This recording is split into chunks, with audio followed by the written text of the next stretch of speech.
जब मैं सो रही थी तो मेरी 5 साल की बेटी ने चुपके से मेरा फोन ले लिया और एक पॉपुलर एक्ट्रेस से कनेक्ट हो गई। मम्मी, डैडी बीमार हैं, क्या तुम मुझे कुछ पैसे दे सकती हो? लाइव स्ट्रीम पर तुरंत लाखों व्यूअर्स आ गए। चैट पर कमेंट्स की बाढ़ आ गई। बच्चे के पैसे मांगने की वजह से नहीं, बल्कि उस छोटे से चेहरे की वजह से। वह लगभग एक्ट्रेस की कार्बन कॉपी थी। मेरी बेटी ने घबराकर अपनी जेब से मेरी मेडिकल रिपोर्ट निकाली, उसे कैमरे के सामने किया और उसके चेहरे पर आंसू बहने लगे। मम्मी, मैं झूठ नहीं बोल रही, डॉक्टर ने यही लिखा है, डैडी को बहुत सीरियस बीमारी है, लेकिन वो तुम्हें पसंद नहीं करते। प्लीज हमें ढूंढने मत आना और उन्हें यह मत बताना कि मैंने पैसे उधार लिए हैं, ठीक है? मैं वादा करती हूँ कि जब मैं बड़ी हो जाऊंगी तो तुम्हें पैसे वापस कर दूंगी। अगले ही सेकंड जब एक्ट्रेस ने डायग्नोसिस देखा तो उसकी आंखें फट गईं और ट्रेंडिंग टॉपिक फट गया। एक्ट्रेस की बेटी ने अपने पिता से उनकी बीमारी का इलाज कराने के लिए पैसे उधार लिए, जो तुरंत ट्रेंडिंग टॉपिक बन गया। उस दिन जब मैं बाथरूम में खून की उल्टी कर रहा था तो मेरी बेटी की परदादी ने अचानक मुझे देख लिया। पूरा सिंक खून से सना हुआ था। मेरी छोटी बच्ची वहीं खड़ी रो रही थी। उसकी हमेशा की तरह कमजोर आवाज अब डर से भर गई थी। डैडी, क्या हुआ? आपको इतनी खून की उल्टी क्यों हुई? क्या आप बीमार हैं डैडी? छोटी बच्ची बहुत डरी हुई थी और उसे समझ नहीं आ रहा था। मैंने अचानक अपने हाथ से अपना मुंह ढक लिया और जबरदस्ती अपने मुंह और गले में जमा खून निगल लिया। अपना दूसरा हाथ अपने पेट पर रखकर मैं नीचे बैठ गया, ऐंठन और दर्द सहते हुए, और अपनी परदादी को दिलासा दिया, दादी डरो मत, डैडी ठीक है। लेकिन मेरी परदादी को मुझ पर बिल्कुल भी यकीन नहीं हुआ। वो बस सिंक से रोते हुए बोली, लेकिन डैडी, आपको बहुत खून की उल्टी हुई है। हाँ, दादी डॉक्टर को बुलाएंगी, मैं डॉक्टर को बुलाऊंगा। अपनी बेटी को फूट फूट कर रोते देखकर मैं जबरदस्ती उठा, उसके पास गया और उसे गले लगा लिया। दादी रो मत, पापा बिल्कुल ठीक है, पापा डॉक्टर को दिखा चुके हैं। लेकिन तुमने डॉक्टर को दिखाया है तो तुम्हें खून की उल्टी क्यों हुई? ऐसा इसलिए हुआ क्योंकि पापा अपनी दवा लेना भूल गए थे। मेरी आवाज धीमी और कमजोर थी। मेरी बेटी ने मेरी तरफ देखा, उसकी आंखें टूटे हुए आंसुओं से कांप रही थीं। क्या ये सच है पापा? आप झूठ नहीं बोल रहे हैं। मैंने अपना सिर हिलाया। पापा दादी से झूठ क्यों बोलेंगे? दादी, क्या तुम पापा की दवा ला सकती हो? वह हमारे बिस्तर के पास दराज में है, वहाँ एक दवा का बैग है। मैं पापा को सोफे पर आराम करने में मदद कर दूं। मेरी बेटी सिर्फ 4 साल की थी, बहुत छोटी। उसने मेरा हाथ कसकर पकड़ लिया, जैसे उसे डर हो कि मैं गिर जाऊंगी। उसकी आंखों में आंसू भर आए, उन्हें रोकने की कोशिश कर रही थी। मेरी दादी, अगर पापा गुजर गए तो तुम क्या करोगी? तुम कितनी छोटी हो। सोफे पर बैठने के बाद मेरा इंतजार करो, मैं दवा लेने जाकर अभी आती हूँ। जल्द ही वह मेरा दवा का बैग वापस ले आई। दादी दवा से भरा बैग देखकर चौंक गई। अगले ही पल उनकी आंखों में फिर से आंसू आ गए। डैडी, इतनी सारी दवा, क्या इसे लेने के बाद आप ठीक हो जाएंगे? मैंने अपनी आंखें बंद की, एक गहरी सांस ली और उन्हें दिलासा देने से पहले अपने आंसू रोके। डैडी दवा लेने के बाद ठीक हो जाएंगे, दादी डरो मत। ठीक है, मैं डैडी के लिए पानी लाती हूँ। छोटे बच्चे ने कप लिया, पानी का गिलास लेने के लिए धीरे धीरे आगे बढ़ा और सावधानी से वापस चला गया। डैडी जल्दी से अपनी दवा ले लो, इसे लेने के बाद आपको बेहतर महसूस होगा। मैंने सिर हिलाया, दवा का बैग खोला और उल्टी रोकने वाली और दर्द की दवा ले ली। मैंने अपनी आंखें बंद कर ली और मुझे पूरी तरह से कमजोरी महसूस हुई। मैं बिल्कुल भी हिलना नहीं चाहती थी। मैंने बाथरूम में पानी की आवाज कम सुनी, अपनी आंखें खोली और देखा कि दादी अपनी आस्तीन ऊपर करके एक छोटे से स्टूल पर खड़ी थी और कपड़े से मेरी उल्टी से निकले खून के धब्बे पोंछ रही थी। उसके गोल मटोल छोटे हाथ पोंछ रहे थे और धो रहे थे। मैं जोर से चिल्लाया, दादी इसे वहां रख दो, डैडी पोंछने में मदद करेंगे। डैड, दादी अब बड़ी हो गई हैं, वो भी बहुत अच्छे से सफाई कर सकती हैं, लेकिन मेरे बच्चे, तुम सिर्फ 4 साल के हो। मेरा गला रुंध गया और मैं बोल नहीं पाया। मैंने आंख के कोने से टेबल पर रखे एक कागज पर नजर डाली। ये हॉस्पिटल का डायग्नोसिस था और मैं साफ साफ देख पा रहा था कि उस पर लिखा था, पक्का 47 कैंसर सेल्स लिवर और फेफड़ों में फैल गए हैं। मैं बस थोड़ी देर लेटना चाहता था, लेकिन मैं सो गया और 5 घंटे सोया। जब मैं उठा तो मेरे ऊपर का कंबल रजाई बन गया था। मेरा भाई, जो बिजनेस ट्रिप पर गया हुआ था, वापस आ गया था और दादी के साथ मेरे सामने बैठा था। मेरे भाई के चेहरे पर उलझन थी और वह बोलने में झिझक रहा था। दादी दोषी लग रही थी, जैसे उन्होंने कुछ गलत किया। उसकी पलकों पर लकीरें थीं और आंखें लाल थीं, साफ तौर पर रोने की वजह से। उन दोनों ने, एक बड़ी और एक छोटी, कुछ नहीं कहा, बस मुझे देखा। मैंने बोलने की कोशिश की, लेकिन मेरी आवाज भारी और बेजान थी। क्या हुआ? मैंने पूछा। पापा, मैंने कुछ गलत कर दिया। क्या हुआ? दादी, उन्होंने हमारी वॉइस चैट सुनी और फिर वो पैसे उधार लेने के लिए लियू रुयान के पास गई। मेरा दिल जोर से धड़क उठा। क्या दादी पैसे उधार लेने के लिए लियू रुयान के पास गई? आज दोपहर लियू रुयान फैन से बातचीत करने के लिए लाइव हुई और दादी उनसे सक्सेसफुली कनेक्ट हो गई। उस समय लाइव स्ट्रीम में 10 मिलियन लोग थे और यह पहले से ही ट्रेंड कर रहा है। मैंने तुरंत अपना फोन खोला और ट्रेंडिंग टॉपिक पर क्लिक किया। लियू रुयान की बेटी अपने पिता के मेडिकल ट्रीटमेंट के लिए पैसे उधार लेने के लिए उनसे लाइव स्ट्रीम पर कनेक्ट होती है। टॉप ट्रेंडिंग टॉपिक लियू रुयान और उनकी बेटी के लाइव स्ट्रीम कनेक्शन की स्क्रीन रिकॉर्डिंग थी। आर्टिकल में लिखा था, आज दोपहर एक्ट्रेस लियू रुयान ने लाइव स्ट्रीम पर फैंस से बात की और उनकी बेटी अपने पिता के कैंसर ट्रीटमेंट के लिए पैसे उधार लेने के लिए उनसे जुड़ी। मेरा दिमाग एक पल के लिए खाली हो गया। मैंने वीडियो खोला और लियू रुयान कैमरे के सामने बैठी थी, बहुत ही आकर्षक। उन्होंने ब्लैक क्रिस्टल ड्रेस और नाजुक हाई हील्स पहनी हुई थी और दर्शकों के कमेंट्स का जवाब दे रही थी। जब उन्होंने दादी को कैमरे पर देखा तो वह एकदम से रुक गई और बताया कि दादी कितनी हद तक उनकी तरह दिखती हैं। वह उनकी कार्बन कॉपी थी, एक छोटा रूप। लाइव स्ट्रीम चैट कुछ सेकंड के लिए खाली हो गई, फिर हंगामा मच गया। ये कौन है? ये बिल्कुल हमारी देवी जैसी दिखती है। जब सब सोच रहे थे, दादी ने आंखों में आंसू भरकर लियू रुयान को देखा और रोते हुए कहा, मॉम, मेरे डैड बीमार हैं, क्या तुम मुझे कुछ पैसे उधार दे सकती हो? तुमने मुझे क्या कहा? दादी ने ने फिर पुकारा, मॉम क्या तुम बता नहीं सकती, मैं तुम्हारी बेटी हूँ। उनकी आंखों में आंसू आ गए। पापा ने आज बहुत खून की उल्टी की। मैं बहुत डरी हुई हूँ, उन्हें बहुत सीरियस बीमारी है और उन्हें बहुत सारे पैसों की जरूरत है। दादी और भी जोर से रोने लगी। उनके आंसू बेकाबू होकर बह रहे थे। उनका नाजुक चेहरा आंसुओं और नाक बहने से भर गया था। वह खुद से बातें करती रही। ऐसा लग रहा था कि उन्हें पता ही नहीं था कि लियू रुयान ने पूछा था कि उनके पापा कौन है। डर था कि लियू रुयान उन पर यकीन नहीं करेंगे। दादी ने खुद को साबित करने के लिए मेरी मेडिकल रिपोर्ट दिखाई। माम, मैं झूठ नहीं बोल रही हूँ, डॉक्टर ने यही लिखा है। मेरे पापा को बहुत सीरियस बीमारी है, लेकिन वह तुम्हें पसंद नहीं करते, इसीलिए हमें ढूंढने मत आना और उन्हें ये मत बताना कि मैंने पैसे उधार लिए हैं, ठीक है? मैं वादा करती हूँ कि जब मैं बड़ी हो जाऊंगी तो तुम्हें पैसे वापस कर दूंगी। जब लियू रुयान ने डायग्नोसिस देखा तो उनकी पुतलियां तेजी से सिकुड़ गईं। तभी दादी ने अचानक कॉल काट दी। ब्लैक स्क्रीन पर मैंने खुद को आंसू बहते हुए देखा। मेरे मन में दादी थी जो बेकाबू होकर और बेबस होकर रो रही थी। आंसू गिर रहे थे और कंबल पर दाग लगा रहे थे। दादी ने मुझे रोते हुए देखा तो वे घबरा गईं। वे दौड़कर आईं और मुझे गले लगा लिया। वे घबराई हुई और बेबस थी। डैडी रो मत। दादी जानती हैं कि वे गलत थी। आप दादी को मार सकते हैं, डांट सकते हैं, बस रोना मत। अगले ही पल वे फूट फूट कर रोने लगी और अपने छोटे हाथों से मेरे आंसू पोंछने लगी। डैडी रो मत, ये दादी की गलती है। दादी शरारती थी। दादी को मम्मी से पैसे उधार नहीं लेने चाहिए थे। डैडी रो मत। डैडी प्लीज दादी को सजा दो, ठीक है? मैंने उन्हें कसकर गले लगाया। मेरी भावनाएं चरम पर थीं। मेरे चेहरे पर आंसू ऐसे बह रहे थे जैसे कोई बांध टूट गया हो। मेरी दादी, आपने ये डैडी के लिए किया? डरी हुई और बेबस मैंने अपनी जन्म देने वाली माँ से मदद मांगी। मैंने क्या गलत किया था? मैं आपको दोष कैसे दे सकती थी? आप इतने छोटे, इतने समझदार और अच्छे व्यवहार वाले थे। मैं सच में आपको इस दुनिया में अकेला नहीं छोड़ना चाहती थी, लेकिन मुझे बंद आंखों ने चुना था। मेरे जन्म देने वाले माता पिता ने मुझे जन्म के समय ही छोड़ दिया था क्योंकि मैं काम करने के लिए बहुत कमजोर था। उन्होंने मुझे पालने के बजाय किसी और को दे दिया। मेरे गोद लेने वाले माता पिता ने मेरे साथ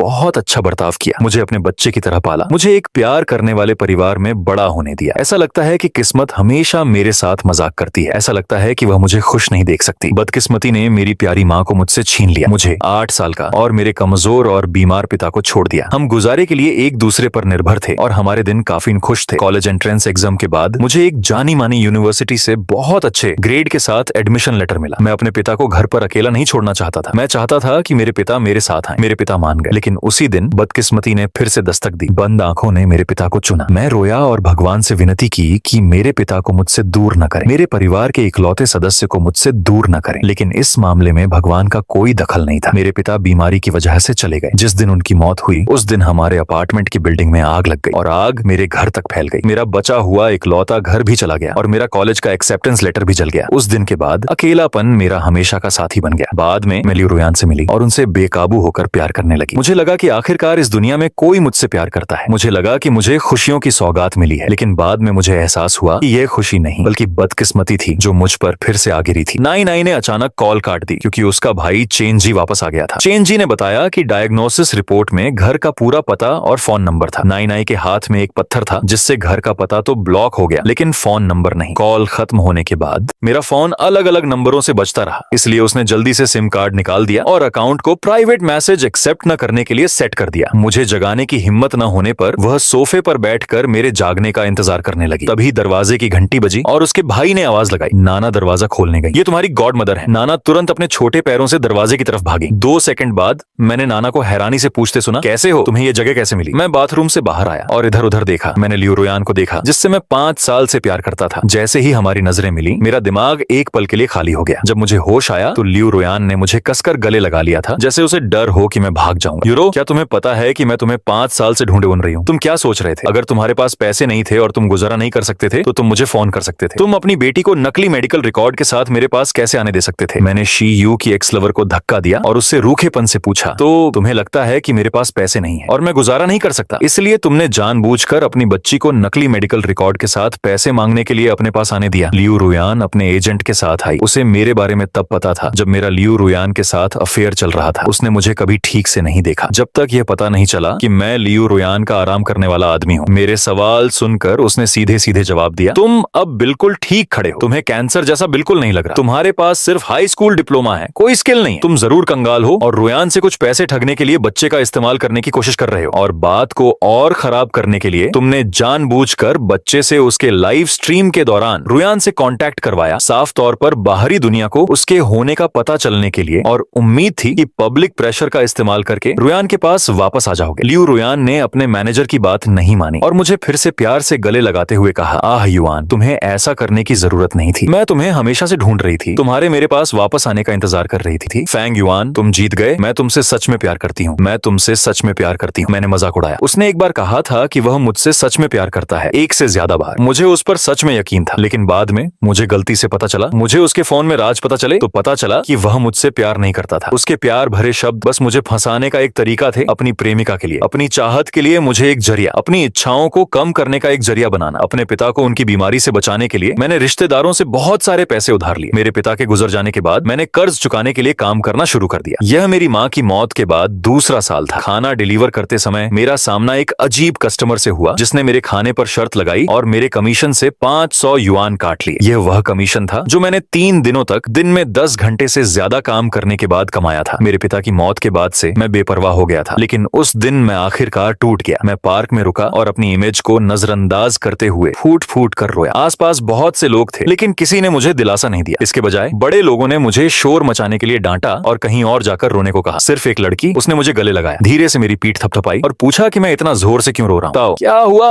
उसने पूछा। उस पल मुझे लगा जैसे वह मुझे बचाने वाली कोई परी हो। मैंने अपना चेहरा पोंछा। मैं पूरी तरह से उस पर फिदा हो गया था। उसने हल्के नीले रंग का स्वेटर और सफेद स्कर्ट पहनी हुई थी और एक मास्क पहना हुआ था, इसलिए मैं उसका चेहरा नहीं देख पा रहा था। मुझे याद है मेरे पहले शब्द थे, क्या मैं देख सकता हूँ कि तुम कैसी दिखती हो? जरूर, लेकिन यहाँ नहीं। मैंने पूछा क्यों? उसने कहा कि बहुत ज्यादा लोग थे। मुझे लगा कि वह कम्युनिटी से होगी, इसलिए मैंने उसे अपने इलेक्ट्रिक स्कूटर पर बिठाया और भीड़ से दूर ले गया। जैसे ही उसने अपना मास्क उतारा, मेरा दिल जोर से धड़कने लगा। मेरे दिल में खुशी की लहर दौड़ गई। मेरा एड्रेनालाइन बढ़ गया और मेरे शरीर का खून भी गर्म हो गया। वह एहसास शब्दों में बयान नहीं किया जा सकता। जैसे मेरे मेरिडियन खुल गए हों और अचानक मेरे पास एक रिश्ते में होने के बारे में मेरे विचार। मैं अपने सामने वाले इंसान के साथ रहना चाहता था और मैंने भविष्य के लिए तरह तरह के हालात सोचने शुरू कर दिए। मैं हमेशा पैसा कमाने में व्यस्त रहा हूँ और मनोरंजन उद्योग का अनुसरण नहीं करता, इसलिए मैंने उन्हें एक महिला सेलिब्रिटी के रूप में नहीं पहचाना। मैं बस इतना जानता था कि मेरा दिल जोर से धड़क रहा था। मेरा नाम फैंग युआन है। क्या आप मुझे डेट करना चाहते हैं? जरूर। मेरा नाम लियू रुयान है। बाद में मुझे पता चला कि उस दिन पेपराजी लियू रुयान का पीछा कर रहे थे। यही वजह है कि वह उस पार्क में आ गई। मैंने उससे पूछा कि वह उस समय मेरे पास क्यों आई। उसने मुस्कुराते हुए कहा, एक छोटा लड़का बहुत रो रहा था। मुझे नहीं पता क्यों, लेकिन मैं उसे गले लगाना चाहता था। जब हम पहली बार साथ आए तो लियू रुयान अपने करियर के चरम पर थी। जब मैंने अपने सभी शेष कर्ज चुका दिए तो उसने कहा कि वह अभी आधिकारिक तौर पर हमारे रिश्ते की घोषणा नहीं कर सकती और मुझे समझने के लिए कहा। उसने कहा कि उसके साथ होने का मेरे लिए कोई मतलब नहीं है। वह परिवार का समर्थन करने के लिए काम पर चली गई, जबकि मुझे केवल घर पर उसका इंतजार करने की जरूरत थी। वह लौटते ही मुझसे मिलना चाहती थी। उस समय मेरा दिल और आत्मा उससे भर गए थे। इस सच्ची फीलिंग की वजह से मैं कुछ भी करने को तैयार था। इसीलिए मैंने अपनी सेलिब्रिटी गर्लफ्रेंड का ख्याल रखने में कोई कसर नहीं छोड़ी। हर दिन मैं शांत खाली घर में उसके घर आने का इंतजार करता था। वह बहुत प्यारी थी। उसका शेड्यूल हमेशा बिजी रहता था और जब वह घर आती थी तो हमारा साथ बहुत कम समय के लिए होता था। वह बहुत चिपकू और प्यार करने वाली थी। हमेशा मुझ पर मीठी मीठी बातें करती थी। जब तक मुझे लियू रुयान के फोन में सीक्रेट नहीं मिला, मुझे लगता था कि वह मुझसे प्यार करती है, लेकिन यह सब मेरी तरफ से बस एक ख्वाहिश थी। मुझे शुरू में लगा था कि लियू रुयान का सीक्रेट एक रिलेशनशिप से जुड़ा गेम है, जहां कपल्स जानकारी शेयर कर सकते हैं और अपने रिलेशनशिप का टाइम रिकॉर्ड कर सकते हैं। रिलेशनशिप जितना लंबा चलेगा, आप अपने पार्टनर के फोन को रियल टाइम में उतना ही ज्यादा मॉनिटर कर पाएंगे, आसानी से उनकी लोकेशन और फोन के इस्तेमाल को चेक कर पाएंगे, जैसे अनलॉक और lock time, network connection history और रियल टाइम लोकेशन और एक्टिविटी पैटर्न। शुरू में मुझे लगा कि लियू रुयान मुझसे कनेक्ट करना चाहती है, इसलिए मैंने जल्दी से अपने फोन पर ऐप डाउनलोड किया और यूं ही उससे पूछा कि इसे कैसे डाउनलोड करते हैं। मैंने गलती से इसे डाउनलोड कर लिया था, तो मैंने सुझाव दिया, इस तरह मुझे पता चल जाएगा कि तुम रोज क्या करती हो। चलो कनेक्ट करते हैं। बिल्कुल नहीं, उसने कहा, इस तरह तो कोई प्राइवेसी ही नहीं रहेगी। उस पल मुझे निराशा हुई। उसे नहीं पता था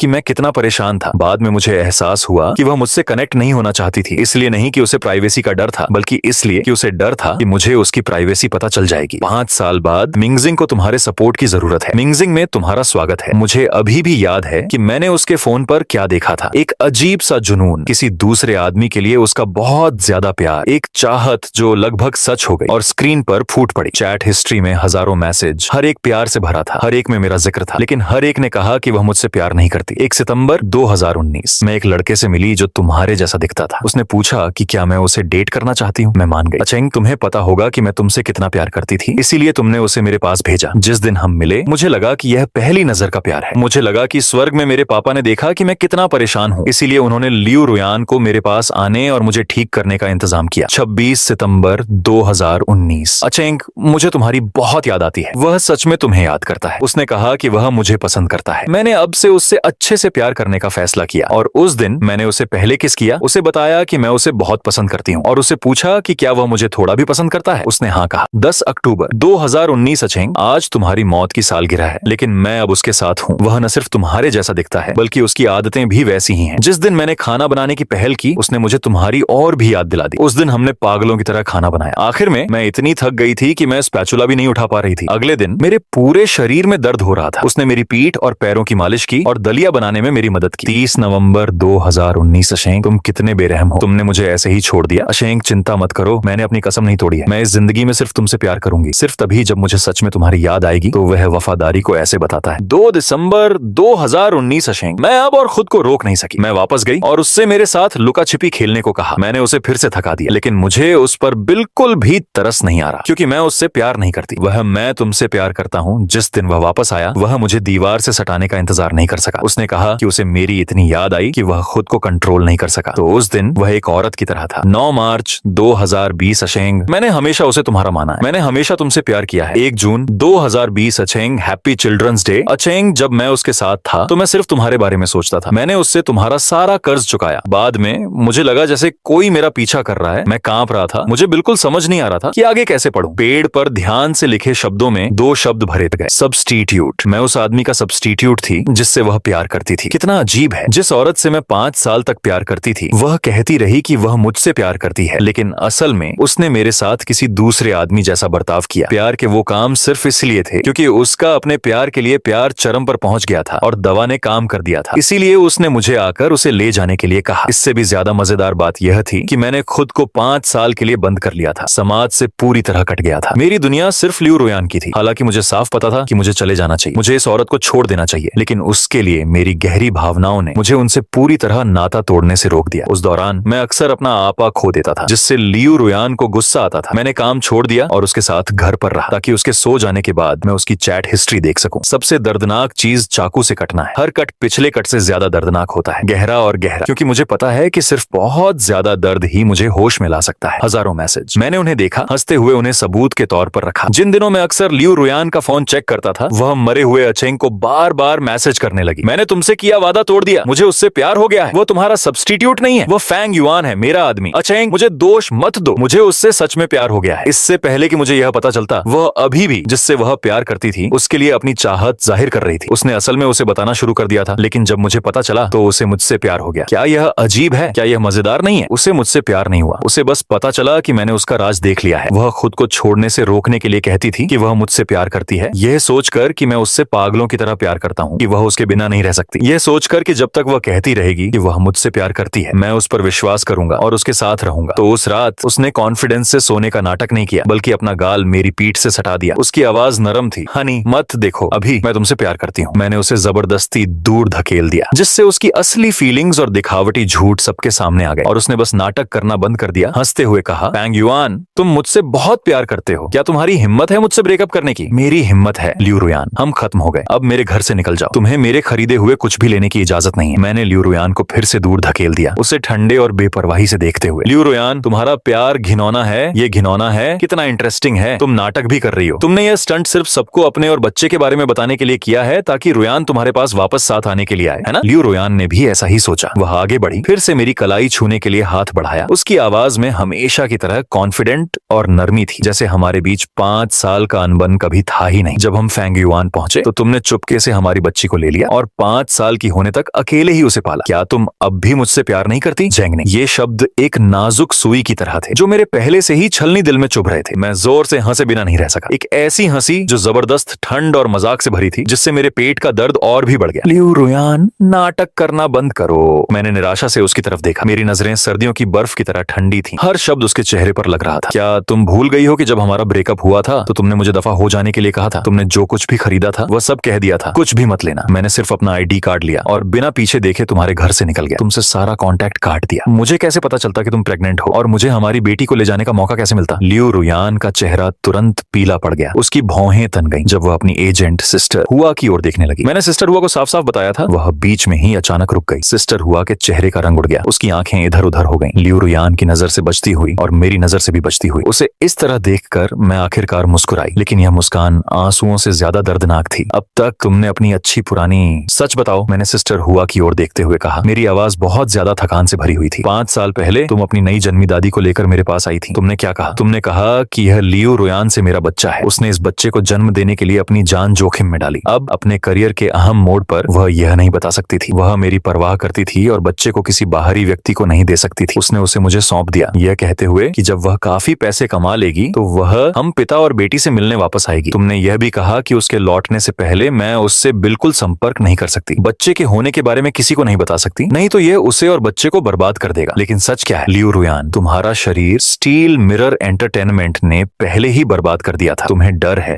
कि अपनी दादी को खोने के बाद तुम बच्चे पैदा नहीं कर पाओगी। मैं रुक गई, अपने पेट पर हाथ रखते हुए जो दर्द से ऐंठ रहा था। लियो रोयान का चेहरा जो मौत जैसा पीला पड़ गया था, उसे देखते हुए मैंने कहा, मैंने तुम्हारे झूठ पर यकीन कर लिया था। उस समय जब मैंने दीवार पर उसी माँ और बच्चे की बनी बच्ची को देखा, उन आंखों को देखा जो बिल्कुल मेरी जैसी थी। भले ही मुझे उससे बहुत दुख हुआ था, फिर भी मैंने उस बच्ची को अपना लिया। मैंने अपनी बेटी के साथ 3 नौकरियां की, सबसे सस्ते किराए के कमरे में रही, उसे सिर्फ फार्मूला और दलिया खिलाया, उसे इतनी छोटी बच्ची से 5 साल की उम्र तक पाला। मैंने साल दर साल तुम्हारा इंतजार किया, तुम्हें एक उभरते हुए सितारे से एक जानी मानी एक्ट्रेस बनते देखा, तुम्हें ऊंचे ऊंचे अवार्ड स्टेज पर खड़े होते देखा, फिर भी तुमने एक बार भी हमारी तरफ मुड़कर नहीं देखा। बाद में मुझे आखिरकार समझ आया, तुम्हारी बेबस होने की सारी बातें, मुझे अपने दिल में रखने की सारी बातें, ये सब झूठ था। मेरी आवाज धीमी हो गई, फिर भी निराशा का बोझ था। लेकिन तुम्हें पता नहीं है कि बच्ची मेरे हाथों में है। तुम शायद ये भी भूल गई हो कि तुम्हारा भी कभी एक बच्चा था और तुम उसे कभी दुख नहीं पहुंचाओगी। कभी भी उस बच्चे का इस्तेमाल उसके शुगर डैडी को ब्लैकमेल करने के लिए नहीं करोगी। लियो रोयान, जिसमें दया की कोई भावना नहीं थी, वहीं जम गई। वह एक कदम पीछे हटी। सिस्टर हुआ को हैरानी से घूर रही थी, उसकी आवाज कांप रही थी। सिस्टर हुआ, क्या उसने जो कहा वह सच है? सिस्टर हुआ का सिर और भी नीचे झुक गया, उसकी आवाज कमजोर और मुश्किल से सुनाई दे रही थी। रोयान, मैं यह तुम्हारी भलाई के लिए कर रही थी। बच्चे को जन्म देने के बाद तुम्हारी हालत बहुत खराब थी और तुम बस बच्चे को दूर भेजना चाहती थी। मुझे डर था कि तुम्हें बाद में पछतावा होगा। फैंग युआन बच्चे का बायोलॉजिकल पिता है और वह तुम्हारे प्रति बहुत ईमानदार है। मैंने सोचा कि बच्चे को उसके पास छोड़ना सबसे सुरक्षित ऑप्शन होगा। सबसे सुरक्षित? मैंने अचानक अपनी आवाज ऊंची की, जोर से खांसते हुए। मेरे मुंह के कोने से खून की एक बूंद मुश्किल से छिपी थी। मैंने उसे लापरवाही से पूछा, उन्हें देखते हुए, आज के लिए इतना ही, आगे का एपिसोड अभी मिला नहीं है, जब मिल जाएगा तो उसको भी कर दूंगा और सब्सक्राइब लाइक कर देना।